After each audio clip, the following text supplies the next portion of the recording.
प्यारे विद्यार्थियों, पिछले वीडियो व्याख्यानों में आप लोगों ने इस इकाई के अंतर्गत अध्ययन किया था कि न्यूरॉन्स क्या होते हैं, न्यूरॉन का संप्रत्यय क्या है, न्यूरॉन्स के प्रकार कितने होते हैं, जिसमें आपने देखा कि सेंसरी न्यूरॉन, मोटर न्यूरॉन तथा एसोसिएट न्यूरॉन्स। उसके साथ ही साथ आपने न्यूरॉन की संरचना तथा उसके कार्य के बारे में अध्ययन किया कि न्यूरॉन की संरचना कुछ इस प्रकार की थी, जिसमें आपने देखा कि जो पेड़ की शाखाओं की तरह, जो आपको यहाँ दिख रहा होगा, ये पेड़ की शाखाओं की तरह, जिसे डेंड्राइट कहा गया और शाखिका भी कहते हैं।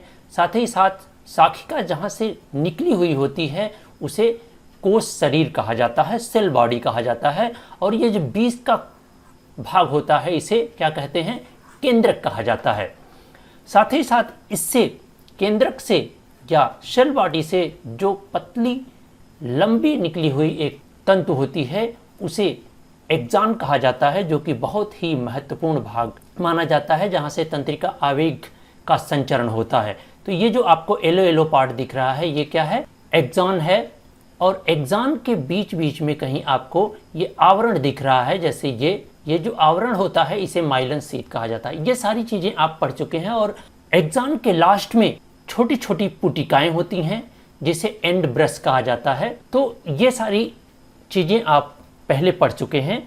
आज के वीडियो व्याख्यान में आपको साइनेप्स के बारे में अध्ययन करना है, यानी कि एक ऐसा स्थान जहां से सूचनाओं का संचरण होता है। चूँकि आप जानते हैं कि असंख्य न्यूरॉन्स हमारे शरीर में पाए जाते हैं, वो छोटे भी होते हैं, बड़े भी होते हैं, और इन सभी न्यूरॉन्स से होकर सूचनाओं का संचरण होता है। तो आइए देखते हैं कि साइनेप्स क्या है। संधि स्थल, जहां एक न्यूरॉन का एक्सॉन दूसरे न्यूरॉन की शाखिका, जैसा कि आपको पिछले व्याख्यानों में बताया गया है कि किसी भी न्यूरॉन का प्रारंभ डेंड्राइट से होता है, यानी कि शाखिका से होता है, और एंड जो होता है वो एक्सॉन टर्मिनल से होता है। तो क्या है कि जहां पर एक न्यूरॉन के एक्सॉन दूसरी न्यूरॉन की शाखिका या कोश शरीर के साथ प्रकार्यात्मक संबंध कायम करते हैं, वहां इन दोनों के बीच के लघुतम रिक्ति को संधि स्थलीय दरार कहा जाता है। आप देख सकते हैं चित्र में कि ये जो हिस्सा बना हुआ है ये क्या है कि पहले वाले न्यूरॉन के, जैसे कि आप देख सकते हैं यहाँ पर 3 न्यूरॉन हैं, 1, 2 और ये 3। चूँकि सूचनाओं का जब संचरण होता है एक न्यूरॉन से दूसरे, दूसरे से तीसरे, तीसरे से चौथे, इस तरह से होते हुए हमारे सेंट्रल नर्वस सिस्टम तक पहुंचता है। कहां से? किसी भी रिसेप्टर से। तो इस आधार पर आप यहां देखेंगे तो ये छोटा सा जो स्थान दिख रहा है ये ही क्या होता है, साइनेप्टिक स्पेस होता है, यानी कि संधि स्थली दरार होता है। जो कि कोई भी न्यूरॉन, जो ये पहले वाला न्यूरॉन है, ये दूसरी वाले न्यूरॉन से सटा हुआ नहीं होता है। जो बीच में रिक्त होती है उसको आपको जूम करके यहाँ दिखाया गया है। आप देख सकते हैं कि ये डेंड्राइट है, ये एंड ब्रश है, और ये नीचे वाला जो है ये दूसरे वाले न्यूरॉन का डेंड्राइट है, यानी कि जिसे आप शाखिका कह रहे हैं।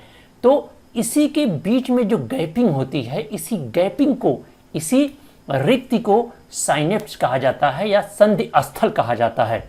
और यह जो दूरी होती है वह लगभग क्या होती है, 20 से 40 नैनोमीटर की होती है।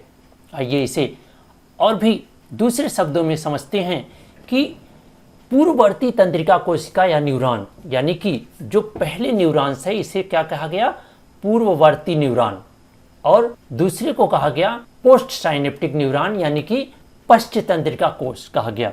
कि पार्श्व तंत्र से प्रकार्यात्मक संबंध या तंत्रिका कोश संधि बनाते हैं, जिसे तंत्रिका कोश संधि कहा जाता है। ठीक है, एक न्यूरॉन कभी भी दूसरे न्यूरॉन से शारीरिक रूप से जुड़ा नहीं होता है।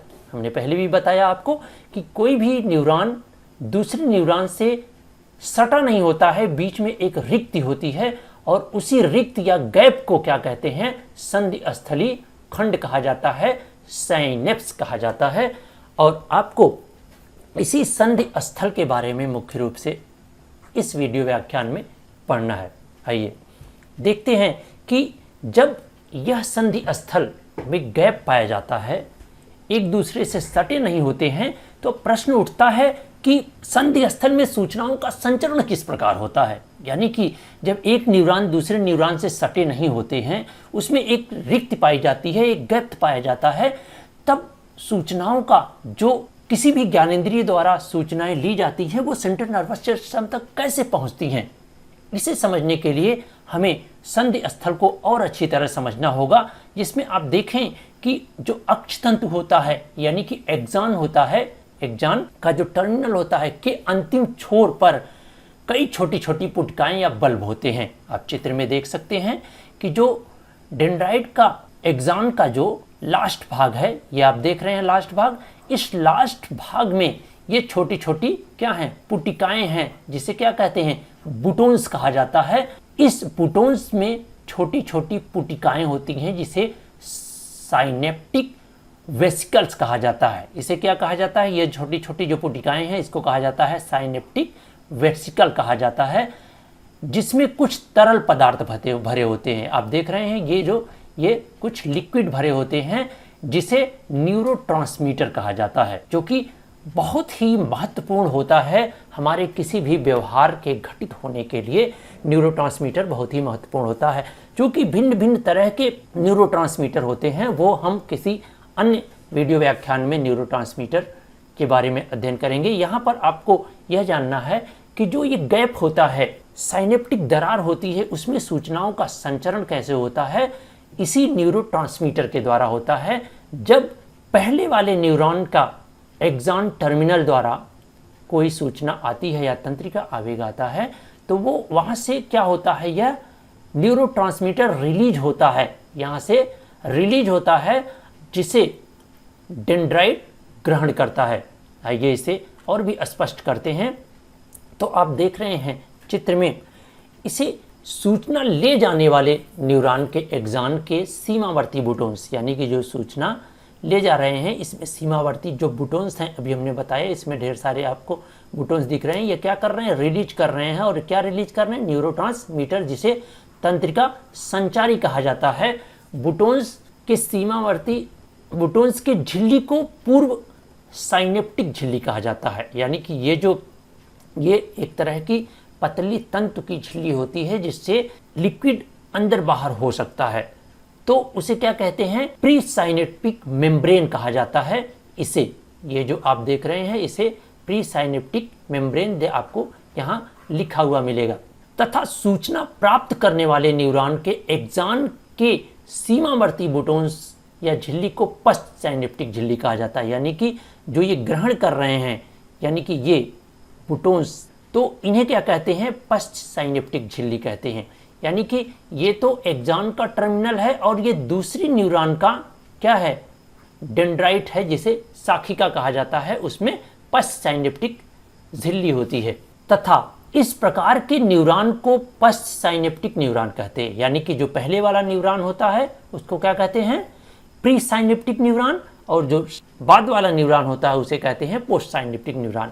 इस पश्च साइनेप्टिक झिल्ली में वह ग्राहक होते हैं जो न्यूरोट्रांसमीटर के तत्वों को ग्रहण करते हैं। अब आप देख रहे होंगे कि इसमें ये जो हैं, ये रिसेप्टर्स हैं, और यह रिसेप्टर क्या होता है कि जब पहले वाला न्यूरॉन न्यूरोट्रांसमीटर रिलीज करता है तो उसको यह ग्रहण करते हैं। इसमें एक खास बात यह होती है कि किस न्यूरोट्रांसमीटर को कौन से रिसेप्टर रिसीव करेंगे और कौन नहीं रिसीव करेंगे, उसके अनुसार भी काम करते हैं। जैसे एक उदाहरण द्वारा आप समझ सकते हैं कि जब हम पाना यूज करते हैं किसी बोल्ट को कसने या टाइट करने के लिए, तो आप ध्यान देते होंगे कि प्रत्येक बोल्ट के लिए अलग अलग पाना होता है। कभी भी हम किसी एक बोल्ट के लिए दूसरे पाने का उपयोग नहीं कर पाते हैं।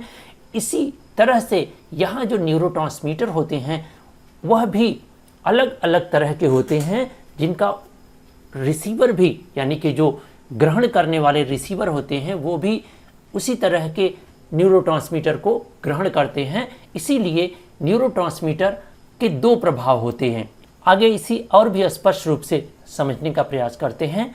और इसमें एक बहुत ही महत्वपूर्ण बात यह होती है कि एक तंत्रिका कोशिका से तंत्रिका आवेग एक जटिल संधि स्थलीय सूचना संचरण प्रक्रिया द्वारा दूसरे तंत्रिका कोशिका तक पहुंचाया जाता है। यानी कि किसी एक तंत्रिका से दूसरी तंत्रिका तक पहुंचाया जाता है। कैसे? तंत्रिका आवेग द्वारा। अक्ष तंतुओं यानी एक्जान में तंत्रिका आवेग जो होता है उसका संवहन विद्युत रासायनिक होता है, जबकि जो संधि स्थल होता है, जो साइनेप्स होता है, उसमें जो संचरण होता है वो कैसा होता है? वह रासायनिक होता है। और इस प्रकार से किसी भी एक न्यूरॉन द्वारा दूसरे न्यूरॉन को सूचना का ट्रांसफॉर्मेशन होता है। हमें उम्मीद है कि आपको साइनेप्स पूरी तरह से समझ में आया होगा। उसके बाद भी अगर आपको कहीं पे भी कोई दिक्कत होती है या कोई भी प्रश्न जहन में आता है तो आप कमेंट करके पूछ सकते हैं, मैं अवश्य ही उस प्रश्न का आंसर आपको दूंगा। तो आज की वीडियो में बस इतना ही। आगे हम लोग अगले वीडियो व्याख्यान में देखेंगे कि तंत्रिका आवेग क्या होता है, नर्व इम्पल्स क्या होता है, जो कि एक बहुत ही महत्वपूर्ण घटना है। तंत्रिका आवेग किस तरह से बनता है, किस तरह से कोई भी उद्दीपक द्वारा न्यूरॉन्स उद्दीप्त होता है, ये सारी चीज़ें हम अगली वीडियो व्याख्यान में पढ़ेंगे।